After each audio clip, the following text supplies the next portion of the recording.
ನಮಸ್ಕಾರ ವೀಕ್ಷಕರೇ, ಯುಗಾದಿ ವರ್ಷ ಭವಿಷ್ಯ ವಿಶೇಷ ಕಾರ್ಯಕ್ರಮಕ್ಕೆ ಸ್ವಾಗತ. ನಾನು ಅಪೇಕ್ಷಾ ಜೈನ್. ಸಿಹಿ ಕಹಿಯ ಸಮಾಗಮವೇ ಯುಗಾದಿ ಹಬ್ಬ. ಹಿಂದೂ ಸಂಪ್ರದಾಯದ ಪ್ರಕಾರ ಹೊಸ ವರ್ಷವು ಚೈತ್ರ ಮಾಸದ ಶುಕ್ಲ ಪಕ್ಷದ ಯುಗಾದಿಯಿಂದ ಆರಂಭವಾಗುತ್ತೆ. ಈ ಬಾರಿಯ ನಮ್ಮ ಹೊಸ ವರ್ಷ ಅಂದ್ರೆ ಯುಗಾದಿ ಹಬ್ಬವು ಮಾರ್ಚ್ 30ರಂದು ಆಚರಿಸಲಾಗ್ತಿದೆ. ವಿಶ್ವಾವಸು ಸಂವತ್ಸರದ ಈ ಬಾರಿಯ ಯುಗಾದಿ ಹಬ್ಬ ಯಾವ ರಾಶಿಯವರ ಜೀವನದಲ್ಲಿ ಸಿಹಿ ಉಣಿಸಲಿದೆ, ಯಾವ ರಾಶಿಯವರಿಗೆ ಕಹಿ ತರಲಿದೆ, ಇವೆಲ್ಲವನ್ನ ತಿಳಿದುಕೊಳ್ಳೋಣ. ನಮ್ಮ ಜೊತೆಗಿದ್ದಾರೆ ಭಾರತೀಯ ಜ್ಯೋತಿಷ್ಯ ವಿಜ್ಞಾನ ಸಂಶೋಧಕರಾಗಿರುವಂತಹ ಮಹಾಬಲಮೂರ್ತಿ ಕೊಡ್ಲೆಕೆರೆಯವರು. ಬನ್ನಿ ಅವ್ರನ್ನ ಕಾರ್ಯಕ್ರಮಕ್ಕೆ ಸ್ವಾಗತಿಸೋಣ. ಸರ್, ಕಾರ್ಯಕ್ರಮಕ್ಕೆ ಸ್ವಾಗತ. ನಮಸ್ಕಾರ. ದ್ವಾದಶ ರಾಶಿಗಳಲ್ಲಿ ಪ್ರಥಮ ರಾಶಿ ಮೇಷರಾಶಿ. ಈ ರಾಶಿಯವರ ಜೀವನದಲ್ಲಿ ಹೊಸ ವರ್ಷವು ಅದೃಷ್ಟಕರವಾಗಲಿದೆಯಾ, ದುರಾದೃಷ್ಟ ತರಲಿದೆಯಾ ಅಂತ ಸರ್? ಹೌದು, ಈಗ ನೀವು ಹೇಳಿದ ಪ್ರಕಾರನೇ ಬರುವ ಮಾರ್ಚ್ 30ರಿಂದ ಹೊಸ ವರ್ಷದ ಪ್ರಾರಂಭ, ಯುಗಾದಿ, ಯುಗದ ಆದಿ. ಇಲ್ಲಿ ಯುಗ ಅಂದರೆ ಒಂದು ಯುಗ ಅಂತ ತಿಳ್ಕೊಳ್ಬಾರ್ದು. ಒಂದು ಹೊಸ ಸಂವೇದನೆಗೆ ಕಾಲಿಡಬೇಕಾದಂತಹ ಒಂದು ಏನು ಹೊಸ್ತಿಲು, ಆ ಹೊಸಲು ಮೆಟ್ಲು ಏನಿದೆ, ಅಲ್ಲಿ ಕ್ರೋಧಿನಾಮ ಸಂವತ್ಸರ ಮುಗಿದು ವಿಶ್ವಾವಸು ಸಂವತ್ಸರ ಪ್ರಾರಂಭ ಆಗುತ್ತೆ. ಆ ಪ್ರತಿಪದೆಯ ದಿನವೇ ಯುಗಾದಿ. ಈ ಯುಗಾದಿ ಯಾವ ಕಾಲಘಟ್ಟವೇ ಆಗಲಿ, ಅದು ತನ್ನದೇ ಆದಂತಹ ಒಂದು ರೀತಿಯ ವಿಶಿಷ್ಟವಾದಂತಹ ಗುಣಧರ್ಮಗಳನ್ನು ತನ್ನ ಆಂತರ್ಯದಲ್ಲಿ ಬಚ್ಚಿಟ್ಕೊಳ್ಳುತ್ತೆ. ಇದಕ್ಕೆ ಕಾರಣ ಏನು? ಸೂರ್ಯನೇ ಮೊದಲಾದ ನವಗ್ರಹಗಳು ಮನುಷ್ಯನ ಅಥವಾ ಜೀವಿಗಳ ಮೇಲೆ ಪ್ರಧಾನವಾದಂತಹ ತಮ್ಮ ಒಂದು ಸಂವೇದನೆಯನ್ನು ಅಥವಾ ಸ್ಪಂದನವನ್ನು ಅಥವಾ ಯಾವುದೋ ಒಂದು ಇನ್ಫ್ಲುಯೆನ್ಸನ್ನು ಮಾಡ್ತಾರೆ ಅಂತ ಹೇಳುವಂಥದ್ದು ನಮಗೆಲ್ಲ ಗೊತ್ತಿರುವಂಥ ವಿಚಾರವೇ. ಅದರಲ್ಲಿ ಮನುಷ್ಯನ ಮೇಲೆ ಈ ಗ್ರಹಗಳು ವಿಶ್ವಾವಸು ಸಂವತ್ಸರ ಅನ್ನುವಂಥ ಸಂದರ್ಭದಲ್ಲಿ ಅವು ಯಾವ ರೀತಿಯಲ್ಲಿ ಮನುಷ್ಯನನ್ನು ಸಂವೇದಿಸಬಲ್ಲವು, ಸ್ಪಂದಿಸಬಲ್ಲವು, ಇನ್ಫ್ಲುಯೆನ್ಸ್ ಮಾಡಬಲ್ಲವು ಅನ್ನುವಂಥದ್ದು ನೋಡಿದರೆ, ಈ ಮೇಷರಾಶಿಯವರಿಗೆ, ಮೇಷರಾಶಿ ಕಾಲಪುರುಷನ ಸಂಬಂಧವಾದಂತಹ 12 ರಾಶಿಗಳಲ್ಲಿ ಇದು ಮೊದಲನೆಯ ರಾಶಿ. ಈ ಮನೆಯನ್ನು ಅಶ್ವಿನಿ ನಕ್ಷತ್ರ, ಭರಣಿ ನಕ್ಷತ್ರ ಮತ್ತು ಕೃತಿಕಾ ನಕ್ಷತ್ರದ ಒಂದಿಷ್ಟು ಒಡೆತನದಲ್ಲಿ ಈ ಮೇಷರಾಶಿಯ ಇಡೀ ವಿಸ್ತಾರ ಏನಾಗುತ್ತೆ, ಕವರ್ ಆಗುತ್ತೆ. ಅಶ್ವಿನಿ ನಕ್ಷತ್ರಕ್ಕೆ ಕೇತು ಅರಸನಾಗಿರ್ತಾನೆ, ಅಂದರೆ ಅಧಿಪತಿಯಾಗಿರ್ತಾನೆ. ಭರಣಿ ನಕ್ಷತ್ರಕ್ಕೆ ಶುಕ್ರ ಅಧಿಪತಿಯಾಗಿರ್ತಾನೆ. ಕೃತಿಕಾ ನಕ್ಷತ್ರಕ್ಕೆ ಸೂರ್ಯ ಅಧಿಪತಿಯಾಗಿರ್ತಾನೆ. ಅಂದರೆ ಏನು, ಶುಕ್ರನನ್ನು ಸೂರ್ಯನನ್ನು ಕಾಡುವಂತಹ ಕೇತುವು ಕೂಡ ಇಲ್ಲಿ ತನ್ನ ಪ್ರಭಾವವನ್ನು ಇಟ್ಕೊಳ್ತಾನೆ. ಸೂರ್ಯನನ್ನು ಕಂಡ್ರೆ ಆಗದೆ ಹೋದಂತಹ ಶುಕ್ರನೂ ತನ್ನ ಪ್ರಭಾವವನ್ನು ಇಟ್ಕೊಂಡಿದ್ದಾನೆ. ಶುಕ್ರನನ್ನು ಕಂಡ್ರೆ ಆಗದೆ ಹೋದಂತಹ ಸೂರ್ಯನೂ ಕೂಡ ಇಲ್ಲಿ ತನ್ನ ಪ್ರಭಾವವನ್ನು ಅಂದರೆ ಪರಸ್ಪರರಲ್ಲಿ ಒಂದು ಅನ್ಯೋನ್ಯವಾದ ಸಂಬಂಧ ಇರದೇ ಹೋದಂತಹ ಒಂದು ವಿಶೇಷ ಈ ರಾಶಿಯ ಒಂದು ವಿಸ್ತಾರದಲ್ಲಿ ಈ ಘಟಕಗಳಿಂದ ತುಂಬಿ ಅದು ತುಳುಕ್ತಾ ಇದೆ. ಇಂತಹ ಸಂದರ್ಭದಲ್ಲಿ ಈ ವರ್ಷ ವಿಶ್ವಾವಸು ಈ ಸಂವತ್ಸರದ ಮಹಾರಾಜನಾಗಿ ಯಾರು ಶೋಭಿಸ್ತಾರೆ ಅಂತಂದರೆ ಈ ಸೂರ್ಯ ಶೋಭಿಸ್ತಾನೆ. ರವಿ ಈ ವಿಶ್ವಾವಸು ಸಂವತ್ಸರದ ಅರಸು ರವಿ. ಹಾಗೆಯೇ ಪ್ರಧಾನ ಅಮಾತ್ಯರು, ಅಂದರೆ ನಾವು ಪ್ರಧಾನಮಂತ್ರಿ ಅಂತ ಏನು ಹೇಳ್ತೇವೆ, ಅದು ಚಂದ್ರ.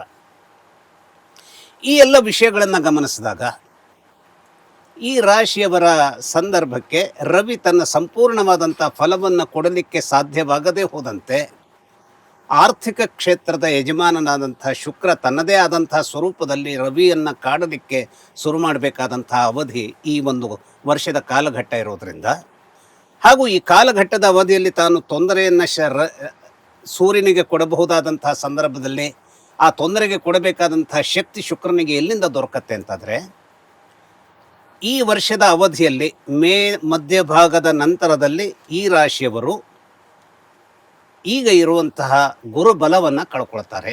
ಯಾಕೆಂದರೆ ಮೇ ಮಧ್ಯಭಾಗದಲ್ಲಿ ಗುರು ಮಿಥುನಕ್ಕೆ ಹೋಗ್ತಾನೆ. ಹಾಗಾಗಿ ಗುರುಬಲ ಕಳೆದು ಹೋಗುತ್ತೆ. ಅಷ್ಟೇ ಅಲ್ಲ, ಏಪ್ರಿಲಿನ ಪ್ರಾರಂಭದಿಂದಲೇ ಆಲ್ಮೋಸ್ಟ್ ಮಾರ್ಚ್ 29ರ ನಂತರದಲ್ಲಿ ಇವರಿಗೆ 7.5 ದಿನಗಳು ಕೂಡ ಪ್ರಾರಂಭ ಆಗುತ್ತೆ. ಈ ರಾಹು ಅನ್ನುವಂಥವನು ಈಗ ನಷ್ಟದ ಮನೆಯಲ್ಲಿ ಇದ್ದು ಆಲ್ರೆಡಿ ಈ ರಾಶಿಯವರಿಗೆ ತೊಂದರೆ ಕೊಡ್ತಾ ಇದ್ದವನು ಈಗ ಏನಾಗ್ತಾನೆ ಅಂತಂದರೆ, ಈ ರಾಶಿಯವರಿಗೆ ಸ್ವಲ್ಪ ಆರಾಮದಾಯಕವಾದಂತಹ ಫಲಗಳನ್ನು ಕೊಡಲಿಕ್ಕೆ ಬೇಕಾದಂತಹ ಏಕಾದಶ ಸ್ಥಾನಕ್ಕೆ ಅಂದರೆ ಕುಂಭಕ್ಕೆ ಅವನು ಜಾರ್ತಾನೆ.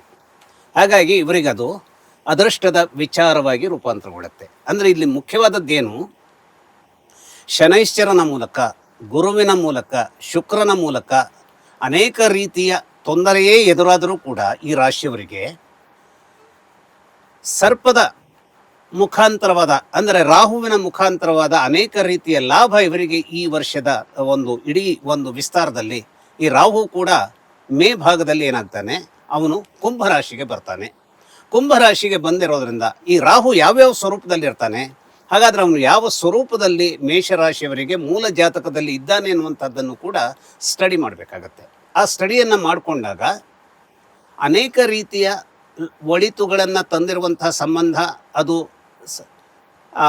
ಧನಸ್ಥಾನಕ್ಕೆ ಸಂಬಂಧಿಸಿದಂತೆ ಅಕಸ್ಮಾತ್ ಅವರ ಜಾತಕದಲ್ಲಿ ಇದ್ದರೆ, ಅಥವಾ ಅಧಿಕಾರ ಯೋಗದ ಪ್ರಾಪ್ತಿಗೆ ಬೇಕಾದಂತಹ ಸನ್ನಿವೇಶಗಳು ಇದ್ದರೆ, ಅಥವಾ ಇನ್ನೇನೋ ಶಿಕ್ಷಣದ ಸಂದರ್ಭದಲ್ಲಿ ಅನೇಕದ್ದಾದಂಥ ಯಶಸ್ಸನ್ನು ಗಳಿಸಬೇಕಾದಂಥ ಸಂದರ್ಭ ಇದ್ದಿದ್ದರೆ, ಅಥವಾ ಇಲ್ಲಿಯವರೆಗೂ ಮದುವೆ ಆಗದೆ ಮದುವೆಗಾಗಿ ಯೋಚಿಸ್ತಾ ಇರುವಂತಹ ಹೆಣ್ಣು ಗಂಡುಗಳಿದ್ದರೆ ಅಂಥವರಿಗೆ ವಿಶೇಷವಾದಂಥ ವರದ. ಯಾಕೆಂದರೆ ಈ ರಾಹು ಅನ್ನುವಂಥವನು ಅವನು ಸಾಕ್ಷಾತ್ ನಾರಾಯಣನ ಸ್ವರೂಪ.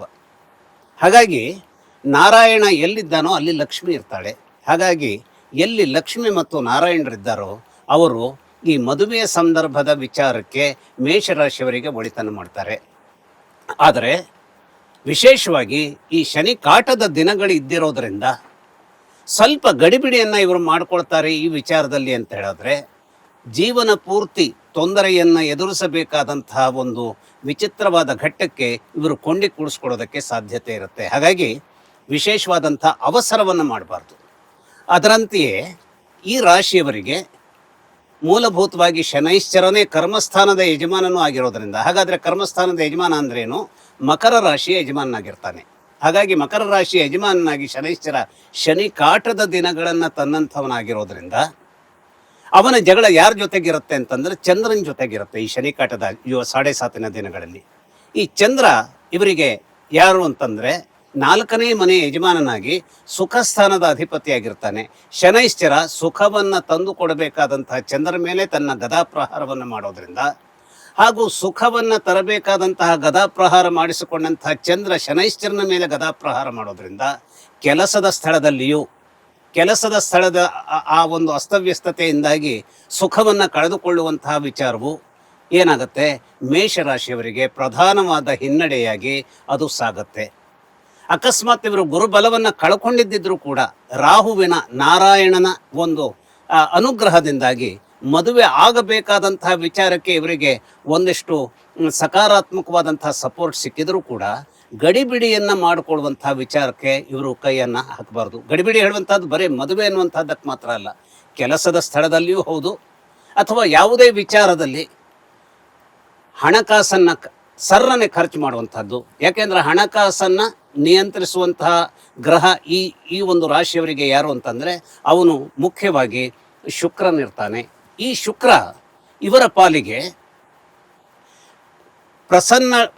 ಪ್ರಸನ್ನತೆಯಿಂದ ಕೂಡಿದಂತಹ, ಸೌರಭದಿಂದ ಕೂಡಿದಂತಹ ಬಾಳ ಸಂಗಾತಿಯನ್ನು ತಂದುಕೊಡ್ಬೇಕಾಗತ್ತೆ. ಹಾಗಾಗಿ ಆ ನಿಶ್ಚಿತವಾದ ವ್ಯವಧಾನದೊಂದಿಗೆ ಮದುವೆಯನ್ನು ರೂಪಿಸಿಕೊಂಡಿರುವಂತಾದರೆ ಆ ಬಾಳ ಸಂಗಾತಿಯಾಗಿ ಬಂದಂತಹ ವ್ಯಕ್ತಿಗಳ ಮೂಲಕವಾಗಿ ಕೆಲವು ರೀತಿಯ ಅನೇಕ ಸಕಾರಾತ್ಮಕವಾದಂತಹ ಬೆಳವಣಿಗೆಯನ್ನು, ಯಶಸ್ಸನ್ನು ಅಥವಾ ಸಂತೃಪ್ತಿಯನ್ನು ಸಾಧಿಸ್ಕೊಳ್ಳೋದಕ್ಕೆ ಇವರಿಗೆ ಅವಕಾಶ ಇರುತ್ತೆ. ಆದರೆ ವ್ಯವಧಾನದಿಂದ ಅದನ್ನು ಸಾಧಿಸ್ಕೊಳ್ಬೇಕು.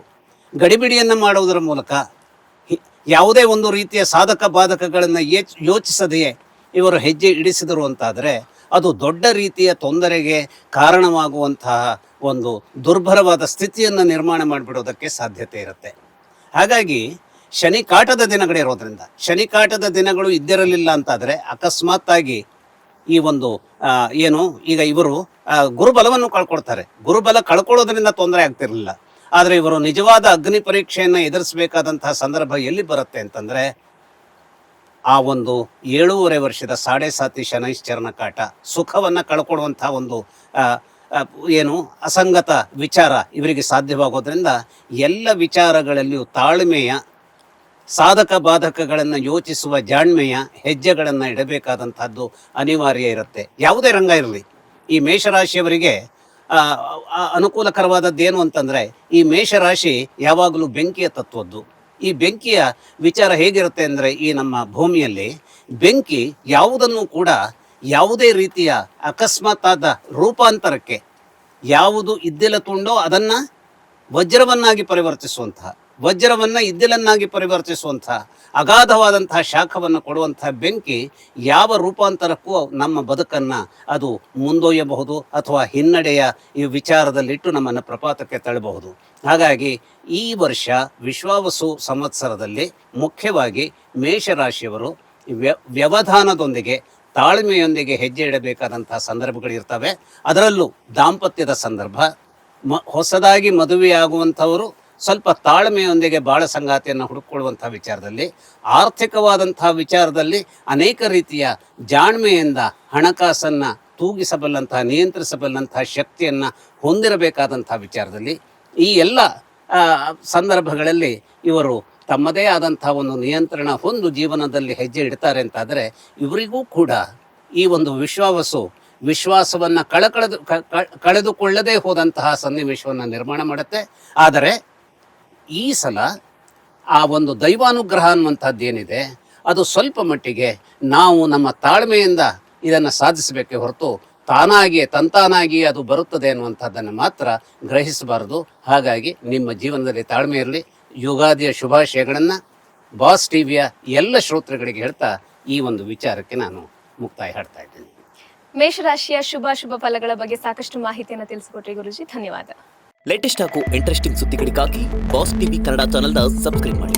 ಹಾಗೆಯೇ ಬೆಲ್ ಐಕಾನ್ ಪ್ರೆಸ್ ಮಾಡಿ. ಇದರ ಜೊತೆಗೆ ಫೇಸ್ಬುಕ್, ಇನ್ಸ್ಟಾಗ್ರಾಮ್, ಎಕ್ಸ್ ನಲ್ಲೂ ಮಿಸ್ ಮಾಡದೆ ಫಾಲೋ ಮಾಡಿ.